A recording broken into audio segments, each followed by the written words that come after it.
অপচেষ্টা চালাচ্ছে।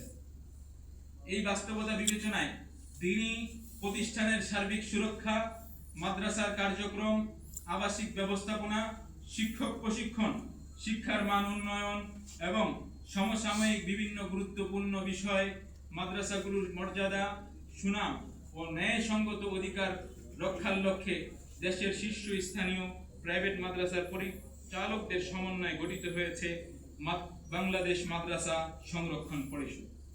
এই পরিষদ কোনো রাজনৈতিক বা দলীয় ফোরাম নয়, বরং সম্পূর্ণ অরাজনৈতিক এবং দেশের দ্বীনি শিক্ষা প্রতিষ্ঠানগুলোর সুরক্ষা, উন্নয়ন, সমন্বয় ও ইতিবাচক সংস্কারের লক্ষ্যে গঠিত একটি জাতীয় সমন্বয়মূলক উদ্যোগ।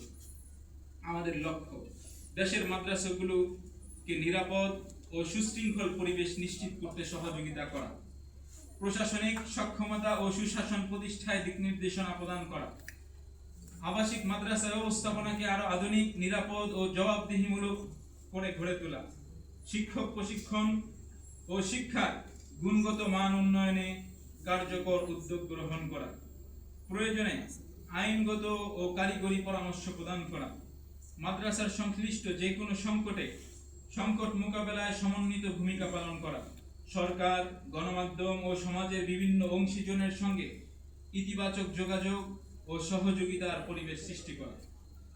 আজকের এই কনফারেন্সের মাধ্যমে আমরা দেশের সকল গণমাধ্যম ও সাংবাদিক সমাজের প্রতি কয়েকটি অনুরোধ জানাচ্ছি। 1.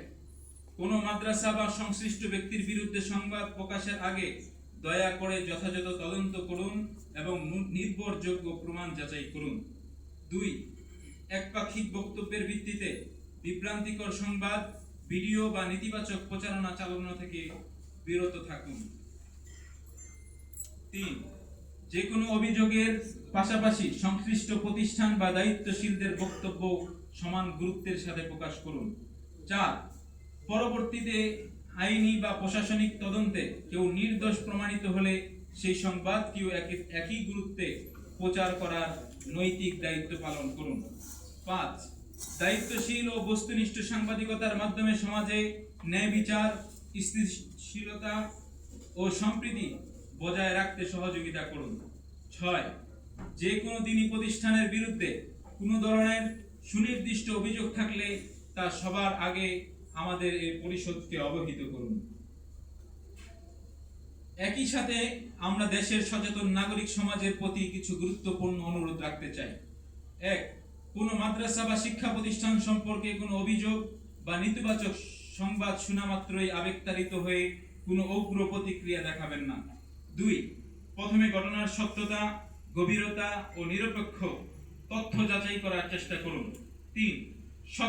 সত্যতা যাচাই ছাড়া কোনো ধরনের গুজব, ভিডিও বা একপাক্ষিক অভিযোগ সামাজিক যোগাযোগ মাধ্যমে ছড়িয়ে দিবেন না। 4. কোনো নির্দোষ শিক্ষক, শিক্ষার্থী বা প্রতিষ্ঠানের সম্মান ক্ষুণ্ণ হয় এমন যে কোনো আচরণ বা একপাক্ষিক সিদ্ধান্ত গ্রহণ থেকে বিরত থাকুন।